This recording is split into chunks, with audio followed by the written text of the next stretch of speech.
Everyone you know is wearing a mask. Not to deceive you, but to protect themselves. The person who seems the most confident is often the most afraid. The one who criticizes others the loudest is usually hiding the very thing they hate about themselves. You already sense these truths. You just don't know how to decode them yet. Today, we're breaking down the 18 unspoken laws of human behavior. This isn't a list of simple tricks, it's a new lens to see the world. And by the end, you won't just understand others. You'll finally understand yourself. From the moment we take our first breath, we're taught to perform. To smile when it's expected. To stay strong when we're breaking. To agree when silence feels safer than truth. We build a mask, a carefully crafted version of ourselves, because deep down, we believe it's what the world wants. This isn't lying. It's survival, but here's the problem with masks: they crack. They slip. And in those cracks, the truth leaks out. Law 1, the mask of survival. The face people show you is rarely their true self. That overly nice coworker. They may not be kind at all, they may simply be terrified of conflict. The friend who's always laughing. Sometimes laughter isn't joy. It's anesthesia for pain. Most people don't speak from truth, they speak from fear, ego, and the desperate need to belong. Law 2, truth leaks in the cracks. If you want to see who someone really is, don't listen to the words. Watch the spaces in between. The eyes that dart away when a subject gets too close. The laugh that comes a beat too late. The subtle shift in posture when discomfort creeps in. These are the whispers of truth the mask can't silence. Your job isn't to interrogate. It's to observe. To notice. To read the human soul not from the sentences spoken, but from the cracks in the armor where truth escapes, because if you can see through the mask, you can finally see the person.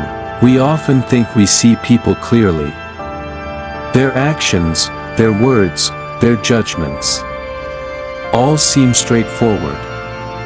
But here's a deeper truth. To see someone clearly, you don't always need to look at what they say about themselves. You just need to pay attention to what they project onto the world. Because the way they judge others is often nothing more than a mirror reflecting their own hidden struggles. Criticism is a confession. When someone mocks others for being stupid, lazy, or weak, they're rarely talking about those people at all. What they're actually doing is confessing. Deep inside, they carry the same fear of being seen as stupid, lazy, or weak. And since they can't accept it in themselves, they attack it in others. The hatred we project outward is almost always rooted in the shadows we refuse to face within. Every insult, every jab, every criticism, if you listen carefully, whispers the critic's own insecurities, the performance of confidence. We've all seen the type. The loudest voice in the room. The one who constantly reminds you of their success, their strength, their superiority. But here's the paradox. The person who needs to tell you how great they are is rarely as strong as they want you to believe. Their confidence is a costume, stitched together to hide the cracks beneath. It's a performance, not a truth. Real confidence doesn't need an audience. It doesn't shout, it simply exists. True power is quiet because it comes from within, not from the need to be validated by others. Control is born from chaos, and then there are those who must control everything, the micromanager, the dictator, the one who cannot rest until every detail bends to their will. On the outside, it looks like discipline, precision, even strength. But on the inside, it is often the opposite. The stricter the outer shell, the more fragile the inner self. That desperate need to control the world is born from a chaos they cannot control within themselves. Behind the mask, behind the roles we play in public, lies something raw and unpolished, the core self. It is the wounded child, the one who long ago learned how to behave just to survive, just to stay safe. Every laugh, every silence, every quick answer or defensive wall, has roots in that early survival story. And if you really want to understand someone, not the mask, not the surface, but the soul underneath, you have to see the story they're still acting out. Because no matter how old we become, part of us is still that child, trying to make sense of the world. This brings us to Law 6, we repeat our wounds. Human beings are not random in their patterns. If a child grew up being ignored, what happens?